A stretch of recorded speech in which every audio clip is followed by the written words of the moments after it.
What's up, guys? So we got another one of these Johnny picks this week. Actually, recently showed this one on my Instagram in a post along with the one that I posted before.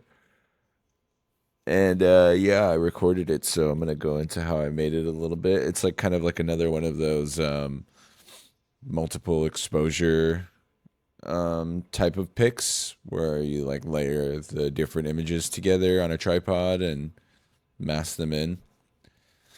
And this one was like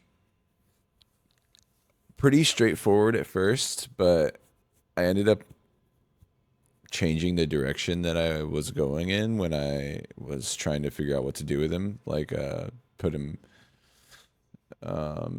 into a background, like, because a lot of these like studio shots, like a lot of people will like use these studio shots and then just like use the actual photos from the studio as like their photos, but I really like to like try to build the story and like kind of keep my same vibe that I would do like if I was shooting out in the world. So when I do these studio things that I've been doing recently, I really like to like change the background, kind of like put them in places that they weren't. And I also will shoot in the studio with the lighting, the same concept in mind. Like, where am I going to probably be putting them? That's why I lit him from the back like this and from up high because I was thinking a lot of like street lights, a lot of like backwards lighting, like things like that.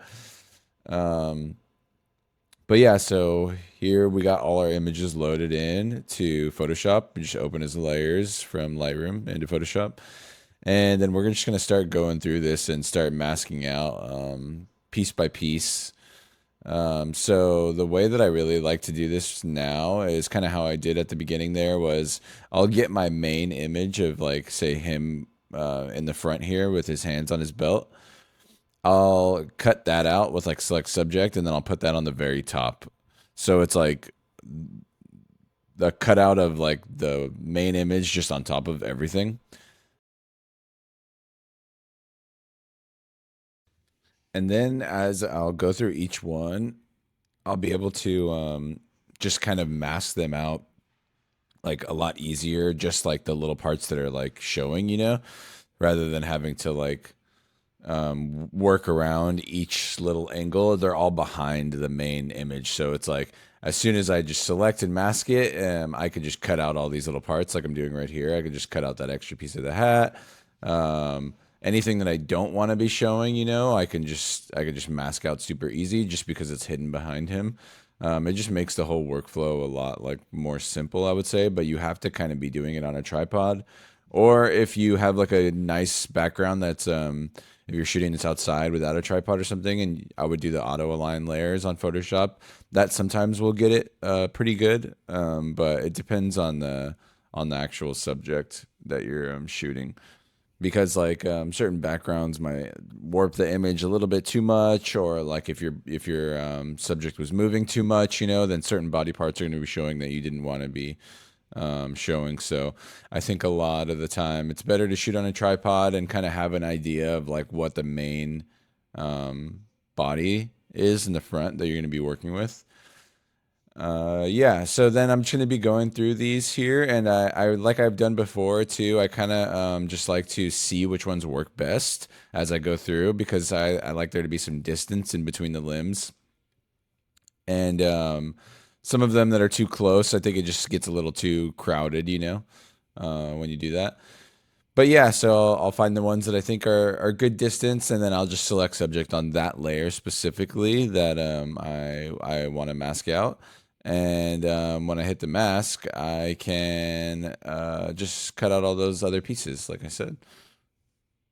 So we're just gonna clean up a little bit more of the extra pieces there, and then kind of just go through this really quick and find the arms that we want. Do the same thing, select subject, clean up the body, and then we kind of have this like nice silhouette here. So I just deleted all the extra layers that I didn't need, and then I have these like little white lines from like where the select subject didn't really clean it up. And there's like a billion different ways you can get rid of these, but Sometimes I just like to just do it with a brush, you know. I don't know. There's, like I said, there's a thousand different ways, billion different ways that you can get rid of these. But yeah, I'm just gonna go through really quick, clean these up with a brush. I feel like it's really therapeutic to do it this way. You can get it exactly how you want. There's no like weird edges. So I'm just gonna go through each layer, kind of like clean up these lines, make it look a little bit more realistic, that there's not this light kind of like bleeding through, that wouldn't be there.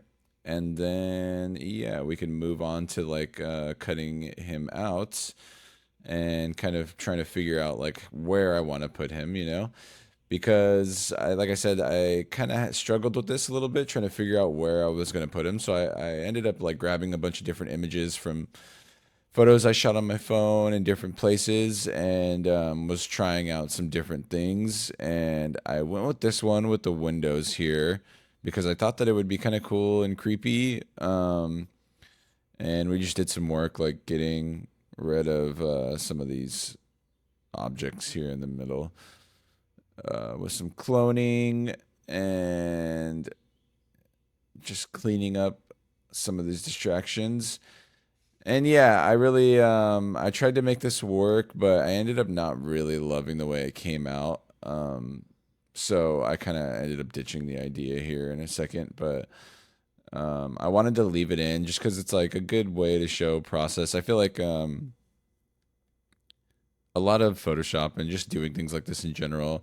I don't know how many people that do things like I do like this. You know, I'm not gonna lie. I don't know how many people are in here like shooting in studios and putting it into different backgrounds and compositing it, and it's like all these photos that they took with different cameras and different things. So I don't really know like what the normal process is for stuff like this, but for me, I feel like a lot of times like I really just gotta like try things, see if I like them, and if I don't like them, then I ditch them, you know. And I don't really like think that it's a waste of time, and I don't really think that it's not worth doing because a lot of times I'm like learning from it.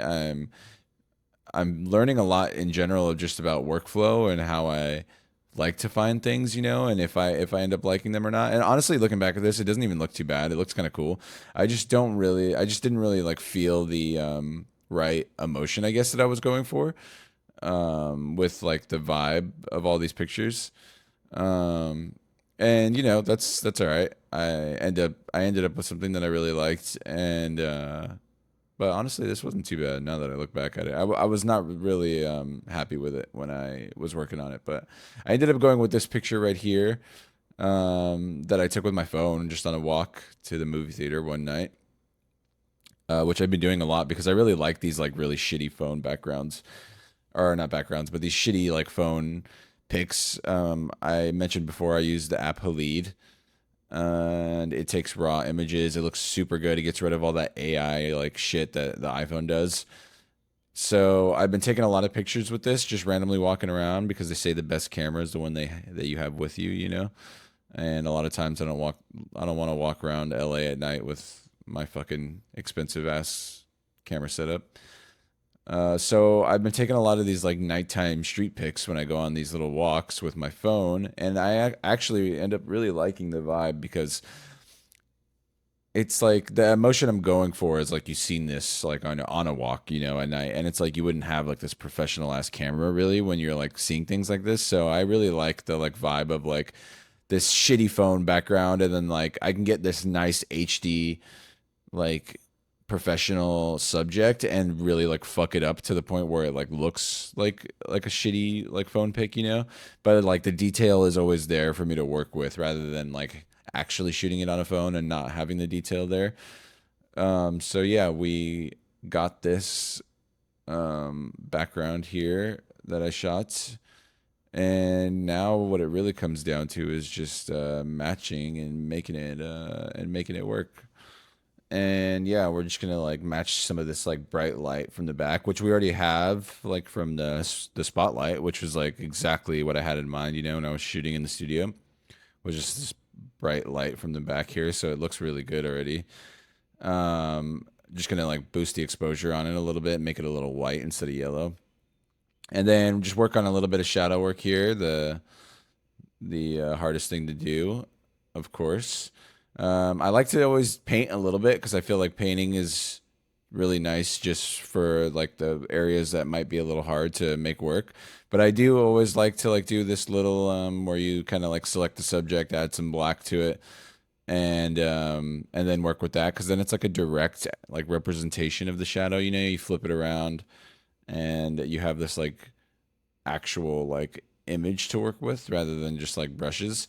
And then we can kind of go into this image and change it and like figure out like how to make it look a little bit more real, you know. So I'm gonna like mess around with the perspective here a little bit, and I think I go and just like blend. The blending modes are always super good for shadows. I feel like I always like to take it away from the highlights, and if you double click the layer and you go to blending options, and then if you hold option on the little arrows, you can break them apart and take away like you can kind of like feather the blending, and that's why like some of the brighter areas here are showing up instead of like it just being like a pure black shadow, you know. So yeah, we're gonna go through here, kind of like mess with this a little bit just to try to make it look good, and maybe yeah, turn down the opacity a little bit. I might actually like brush out a little bit too. It's always a little bit darker, like by the feet and stuff, and it gets a little bit more faded as it goes away, you know. So I think it's a good idea to like keep that. That's why I like to brush in those initial spots by the feet, and then just like masked out. See that like edges kind of at the end right there, kind of where it would be like disappearing. It looks pretty good, you know. It's not like the most perfect shadow ever. I'm sure there's a lot of critique that I could get there, but for what I'm trying to do, you know, these like phone pick kind of vibes, you know, like where it's like some horror like phone vibe. Like I think that it's not bad at all, you know. You kind of just you get better at it as time goes too. So and then yeah, so we're gonna make sure that's a smart object, our main layer of Johnny there, and add some motion blur, of course, to match the motion blur of the iPhone picture in the back. And we're gonna add a new layer here and attach that with a clipping mask to Johnny. Add some black to it with a paint bucket. Add some noise, maxed out, uniform, and add a blur and add a blur more on top of that, and then turn down the opacity and just kind of like zoom in here and kind of make sure that we're matching the grain of the iPhone pic in the background, and it's looking pretty good, I think. And then I just duplicated it there, and I actually just added that same grain to the shadows. And I think I even added to the iPhone pic in the background too, just to keep like the grain pretty uniform. Even though it had grain on it, I think it's nice to like have grain, the same grain everywhere, you know. And I'm gonna add more grain on Lightroom afterwards, just to like kind of like keep that same mind state going. But yeah, now we can kind of start color grading. I think it looks pretty cool. I go through a couple different things here with the color grade. I was trying to just match the grade of him to the background at first. But honestly, I think depending on the grade that you're going to do, like if you're trying to do one of these grades that's like you take away all the saturation, you do like a really monochrome type grade, then I don't even think that you really have to grade like the subject rather than just match the values, you know? So if you go black and white, you can kind of just match the values of like the darkness levels of him and what you think like he should be. And then when you grade on top of that, it kind of just will look a lot better, you know, because the color isn't going to matter in the end when you desaturate everything. But yeah, so I kind of matched him here because I wasn't sure what I was going to do with the grade, and then I just took that same curve that I applied to him, and I put it on the shadows as well, so they matched. But then, yeah, as you can see right here, like when I desaturate everything, it kind of just doesn't matter, you know. Like the grade that I put on him doesn't matter. The values are the only thing that really matters. So when I do something like that, like it kind of just like made no sense for me to like use the time to grade him, but I didn't really know what I was gonna do, like I said. So yeah, so I think we tried a couple different things here. I wasn't sure what I was gonna do with this grade, so I end up trying to maybe see if I wanted to go with one of these solid color adjustments that I did earlier. And I think I even pulled up one of the other pictures of Johnny that I edited to try to match it, just to see if I could kind of keep the same like theme going on some of them. Because I think I had a really nice blue grade on one of these pictures that I edited of him that I don't think I shared it yet, but I'll show you guys here in a second when I bring it up just to try to match it. But yeah, mostly just curves, on top of that solid blue color layer.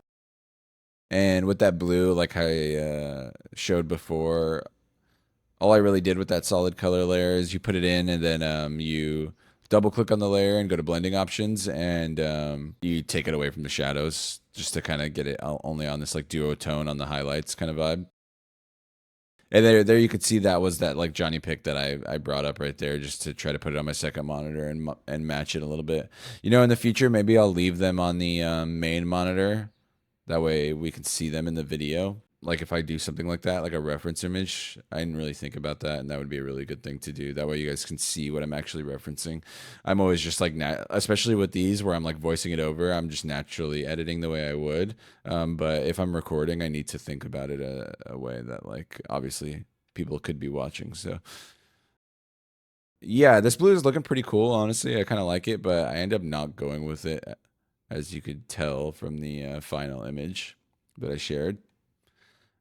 I think I really just want this like natural kind of vibe instead from some of these pictures, like the like found footage kind of vibe. But I actually really like this blue color grade, and I think it's really nice. I might use this more in the future because it's really different, which I like a lot.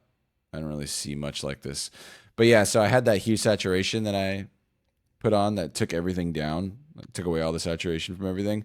But I ended up trying to bring some back just to kind of keep these like natural yellow colors in here, which is I think why I kind of abandoned this blue, because I start to think like, oh, you know what? I actually really want this natural like yellow from the street light coming back into the photo, and how can I like preserve that? And then I kind of just start to think about like how I can bring this yellow in. Um, and obviously that kind of just goes against this blue theory here a little bit. You could make it work, but I think overall it's more or less like you kind of got to pick and choose like the vibe you're going for, without it getting too complicated. So I'm just gonna go back to the solid color here and kind of just experiment with some of the colors a little bit, see what I can do to bring this vibe back. And I think I kind of just already immediately start to gravitate towards this warmer tone here. It already is giving like the vibe of like the street light in the back, it's still giving the vibe of like this like desaturated like duotone kind of color grade that I was originally going for. But it kind of is like the best of both worlds, a little bit. And then once I choose this color, I'm just going to go back to that hue saturation here and just bring in some of those colors again from the background. And it kind of just is how I started to land on this little color grade here, which I'm pretty happy with. I like it. I think it's pretty nice. Maybe just a couple little adjustments in the curves. But overall, I'm pretty stoked on it. And I think it does translate that like found footage, kind of like found film picture horror vibe quite well. But yeah, that's how I ended up with this picture here. It was a lot of like trial and error, I think, from like a pretty like standard beginning. But that's just how it goes sometimes, at least with my workflow. It's a lot of experimenting, and I feel like that's how I found some of my best work. Some of my best images that I've ever made, in my opinion, or just was like sitting in Photoshop and like fucking around with things and trying things out and seeing what happens. But yeah, I hope you guys like this. Like I said, I'm going to Korea this week.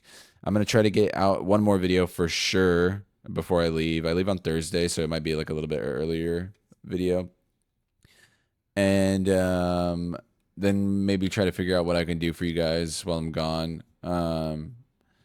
If not, I come back on the 30th, so it shouldn't be too long. But yeah, I hope you guys have a great week. I hope you guys like this video. As always, leave some of your guys' stuff in Discord. And even while I'm gone, just hit me up in Discord if you want. And if you have any questions or anything, you want to show me anything, would be cool. So yeah, see you guys later.